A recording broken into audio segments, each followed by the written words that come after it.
The last time Sweden was in a World Cup was in 2018 when they got knocked out by England. So going into this World Cup qualifiers, especially with the group that they're in, one must think that Sweden would fight for the top of the group. They definitely have the best squad in terms of talent compared to everybody else, even the Swiss. I mean, just look at the front line. The most expensive striker in the world, Alexander Isak, and Viktor Gyökeres, the man who scored the most goals in Europe. Those two alone should be dragging Sweden to the World Cup. They should be the main man, the main reason on why Sweden make it to the World Cup. Well, it's not going so good right now. It is going absolutely terrible, so let's talk about it. So they kicked off their World Cup qualifier campaign against Slovenia.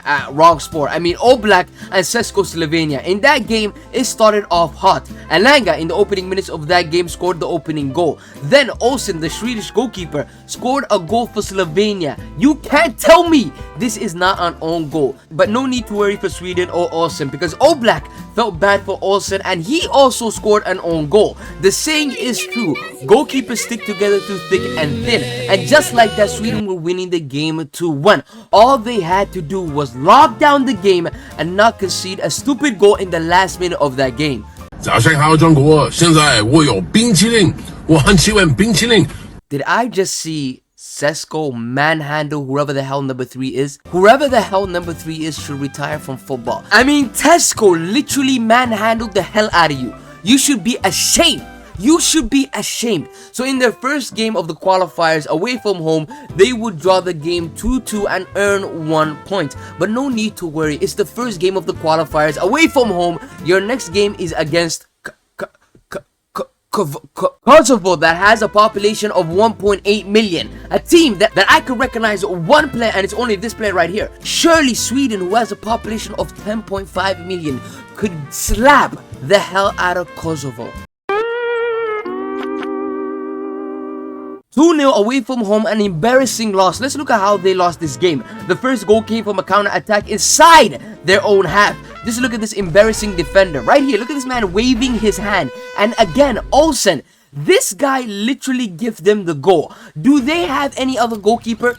Do Sweden have goalkeepers? Post a LinkedIn job opening, because this 35-year-old man cannot handle it no more. He can't do it no more. Anyways, the second goal also came from the same scenario. One ball over the top and a world-class goal. That's how they lost to Kosovo in their second game of the World Cup qualifier. Also, Kosovo, I didn't know that you guys played haram football. Look at the stats right here. Just look at the stats right here. This is Bin Laden football. Bro, who is their manager, and do I need to induct him into the 7 levels of haram football? Just look at the stats. Look at the stats right here. Anyways, with 1 point in 2 games, their third game was not an easy one. It was against Switzerland, the most mid-good team of all time. I swear, Switzerland is literally a 7 out of 10 in every single tournament. You know what you're gonna get from them. One good game, and then they're gonna get knocked out. But nevertheless, Sweden needed a win in this game. They needed a result. If they lost this game, shit is gonna hit the fan. The game started off as one could expect. Sweden came out with smoke. Alexander Isak early on hit the post,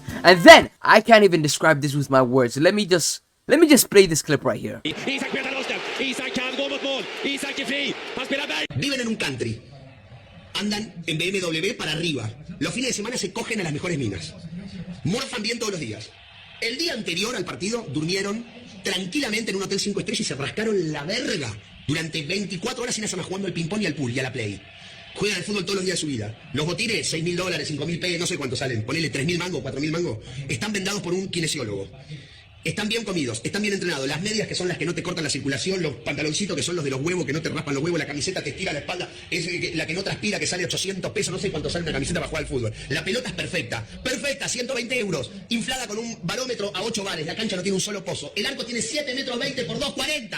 Te aplauden cuando salís a la cancha. La concha de tu madre, no sabes parar una pelota. Le vas a pagar al arco y la tirás a la mierda. Le vas a hacer un pase a tu compañero que está a 1 metro y así se la pasas mal. Hijo de puta, eso me puede... Brother, if this football thing doesn't work out for you, you got a solid plan B, my guy. FaZe Clan, Love Island, you could be the next Marlon. You could literally be the next Marlon because you have the face card. So don't let this shake you down, King, okay? Because you got a solid plan B. Alright, King? Don't let this shake you down. How many times have I seen footballers who earn millions of money miss a 1-yard tap-in? I see this every day. So don't let this shake you down, King. Face Clan, Love Island, you got a solid plan B. Of course, with that abysmal miss, Switzerland would score their first goal from the penalty spot and then their second in the dying minutes of that game. And just like that, these clowns were 3 games in and only 1 point. But surely the embarrassment would end, right? Surely the Swedish players would actually start using their mind, start actually using their IQ and start playing football. If you thought that, congratulations, you are wrong, because their next game, which was yesterday, they played the mighty Kosovo at home, a game that they're expected to win. Well, guess what happened? Guess what the mighty Swedish players of Alexander Isak, Victor Gyökeres, Anthony Alanga, Olsen, guess what they did? They lost that game at home 1-0. So 4 games into this World Cup qualifiers, these guys have accumulated a whopping 1 point. Their chances of qualifying for the World Cup is literally over, in my opinion, through second place. Now, Sweden does have a secret weapon, and that secret weapon is, remember that bullshit competition known as the Nations League? Well, they finished first in the Nations League last year. Now, because of that, they got a playoff spot for finishing first. So, meaning Sweden can be ass in this group and finish last, but they will still have a chance to get to the World Cup because of that bullshit Nations League. But they will face harder teams in the playoffs. Anyways, let's look at how Swedish fans across the globe reacted to Sweden being ass. Mysterious Egg 283 says a former Danish national team player who lives in Netherlands only spends short periods in Sweden each year to avoid Swedish taxes and refuses to speak or answer questions in Sweden. He was really the perfect national team coach. Now, for anybody that doesn't know, the national team coach is Danish and he was sacked after that embarrassing loss yesterday, and the fans did not like this appointment. They did not, and I mean not, like this appointment. Anyways, let's react to this Swedish fan right here have an absolute meltdown. I don't understand what he's saying, but I feel him. I absolutely feel him. Alltså det är så jävla dåligt. Vi måste ha 1 poäng för att klara oss vidare. Oavsett så mycket fotboll. Och jag har aldrig sett någon halka i ett sånt viktigt skede. Snälla, ge mig styrka. Gud, jag orkar inte. Fan också. We've all gone through what this man has gone through. We don't need a translation right here. We understand what he's gone through. Arsenal lockdown, Chelsea 2023, Barcelona 2021, Manchester United currently, Real Madrid never.